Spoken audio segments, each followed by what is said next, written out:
हाँ नमस्कार मित्रों, मैं राकेश गौतम शिव पब्लिक स्कूल अरुआ के यूट्यूब चैनल पर आपका हार्दिक स्वागत करता हूं, अभिनंदन करता हूं।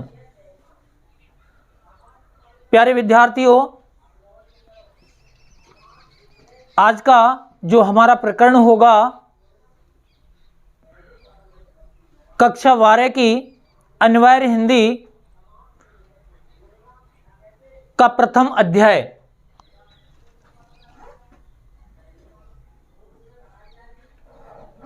प्रथम अध्याय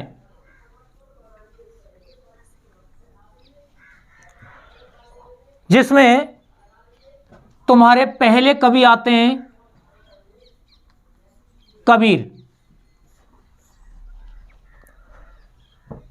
प्यारे मित्रों, कबीर के बारे में चर्चा करने से पहले हमें एक जानकारी प्राप्त करनी होगी हिंदी साहित्य के इतिहास, हिंदी साहित्य के इतिहास का काल विभाजन। काल विभाजन देखिए विद्यार्थियों, हिंदी साहित्य के इतिहास का जो काल विभाजन माना जाता है, आचार्य रामचंद्र शुक्ल के अनुसार, आचार्य रामचंद्र शुक्ल के अनुसार पहला जो काल माना इन्होंने आदिकाल। इस काल का जो समय माना था इन्होंने संवत 1050 से संवत 1375 तक। हिंदी साहित्य का इतिहास का प्रथम जो काल माना था आदिकाल, उसे नाम दिया गया, जिसका समय निर्धारित किया गया संवत 1050 से 1375 तक।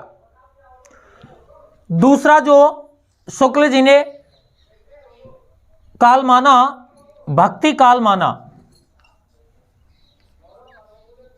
भक्ति काल, और इसका जो काल माना था संवत 1375 से संवत 1700 तक। तीसरा जो काल माना रीतिकाल। कौन सा काल? रीतिकाल, और इसका समय माना था संवत 1700 से संवत 1900 तक। और अंतिम जो काल माना है आधुनिक काल, और आधुनिक काल का समय निर्धारित किया संवत 1900 से अब तक। देखिए विद्यार्थियों, आज जो हम अध्ययन करेंगे वो भक्ति काल के कवि कबीरदास के बारे में। इससे पहले देखिए आप, भक्ति काल, भक्ति काल में दो तरह की काव्य परंपराएं थी, और वे थी, एक तो थी निर्गुण काव्य परंपरा और एक थी सगुण काव्य परंपरा या काव्य धारा। देखिए निर्गुण काव्य धारा और सगुण काव्य धारा, इनमें जो हम कवि पढ़ रहे हैं कबीरदास, कबीरदास जो आते हैं वो निर्गुण काव्य धारा में, निर्गुण काव्य धारा में ज्ञानाश्रयी शाखा के प्रतिनिधि। कौन से? ज्ञानाश्रयी शाखा के प्रतिनिधि कवि, क्योंकि निर्गुण काव्यधारा की दो शाखाएं थी, एक तो थी ज्ञानाश्रयी शाखा और दूसरी थी प्रेमाश्रयी शाखा।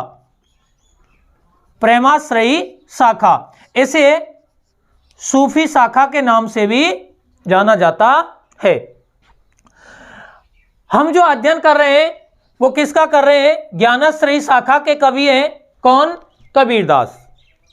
तो पहली बात आपको ध्यान रखना कि कबीर भक्ति काल के निर्गुण काव्यधारा में ज्ञानाश्रयी शाखा के प्रतिनिधि कवि थे। क्या थे? एक बार दोबारा से देखो, यानी भक्ति काल के निर्गुण काव्यधारा में ज्ञानाश्रयी शाखा के प्रतिनिधि का मतलब प्रमुख कवि थे।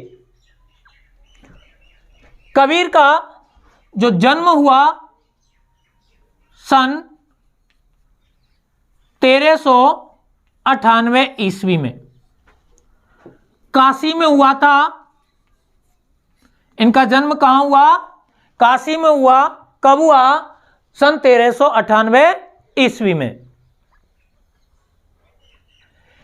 इनके माता पिता के बारे में यदि हम बात करें तो केवल इतना पता चलता है कि इनका जो जन्म हुआ था एक विधवा ब्राह्मणी के गर्भ से हुआ था और वो लोक लाज के कारण कबीर को लहर तारा, कौन सा?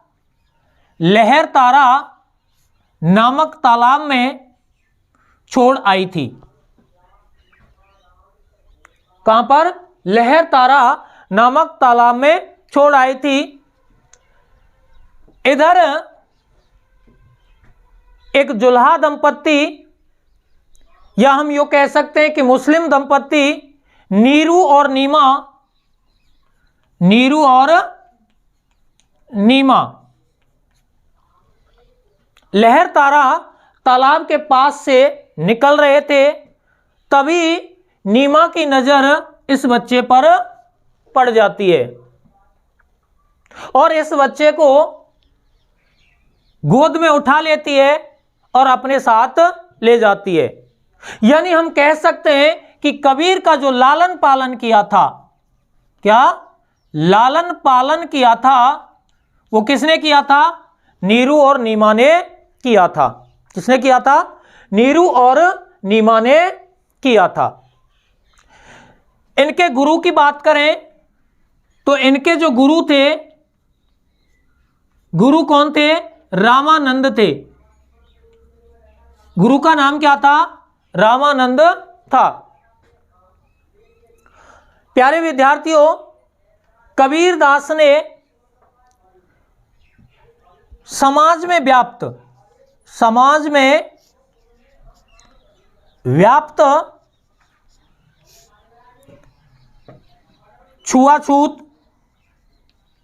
छुआछूत, बाह्य आडंबर,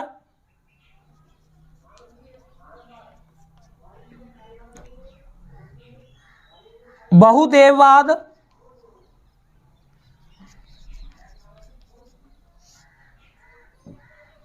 आदि कुरीतियों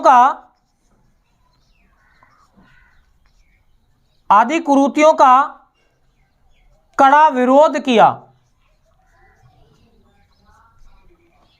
समाज में बाह्य आडंबर, छुआछूत और बहुदेववाद जो काफी प्रचलित थे, ऐसी कुरीतियों का इन्होंने क्या किया?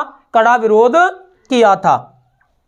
अर्थात हम कह सकते हैं कि कबीर को पहले समाज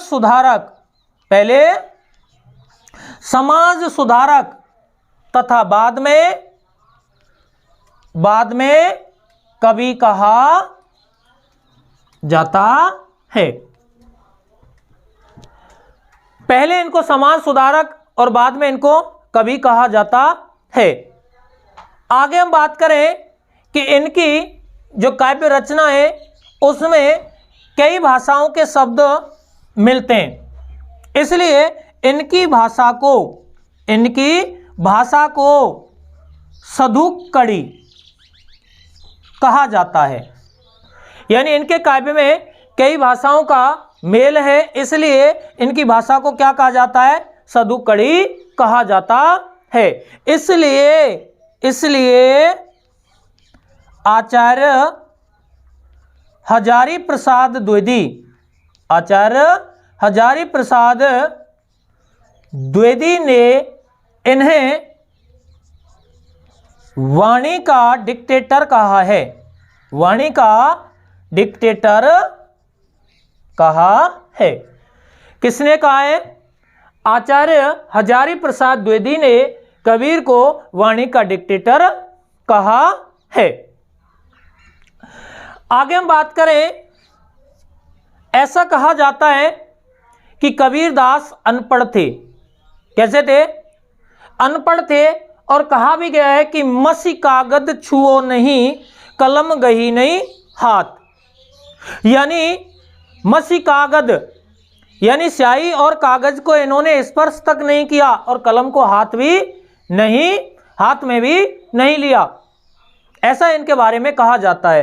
तो इन्होंने जो ज्ञान प्राप्त किया था, सत्संगति अर्थात अच्छे लोगों की संगति में रहकर के इन्होंने ज्ञान प्राप्त किया था, और इनकी रचनाओं का जो संकलन किया है वो किसने किया? इन्हीं के शिष्य धर्मदास ने किया। किसने किया है? इन्हीं के शिष्य धर्मदास ने इनकी रचनाओं का संकलन किया है। इनकी रचनाओं के संकलन को प्यारे विद्यार्थियों बीजक कहा जाता है। क्या कहा जाता है? बीजक कहा जाता है। और बीजक के 3 भाग हैं। कितने भाग हैं? 3 भाग हैं, साखी, शबद और रमेनी। साखी, शबद और रमेनी, अर्थात इनकी रचनाओं के संग्रह को क्या कहा जाता है? बीजक कहा जाता है। बीजक के कितने भाग हैं? 3 भाग हैं, साखी, शबद और रमेनी। प्यारे विद्यार्थियों, इनका जो देहांत हुआ था या मृत्यु हुई थी, कब हुई थी? इनकी जो मृत्यु हुई है 1518 ईस्वी में। कब हुई है?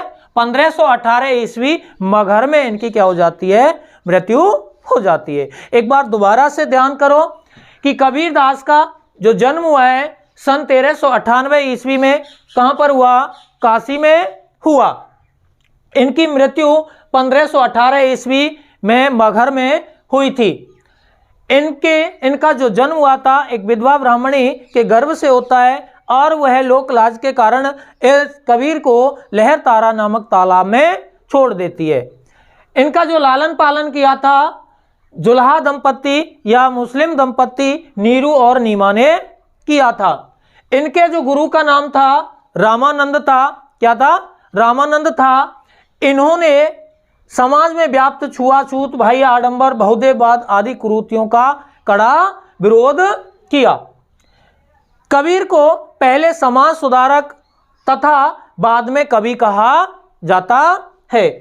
इनकी जो भाषा है सदुक्कड़ी है। सदुक्कड़ी इसलिए क्योंकि इनकी रचनाओं में बहुत सारी भाषाओं के शब्द मिलते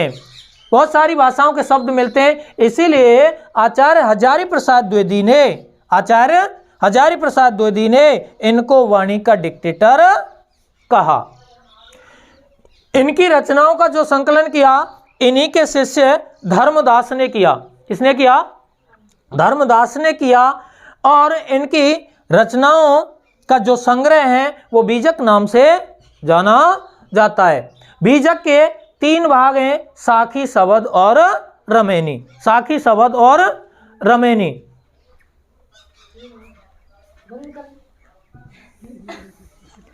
साखी, शबद और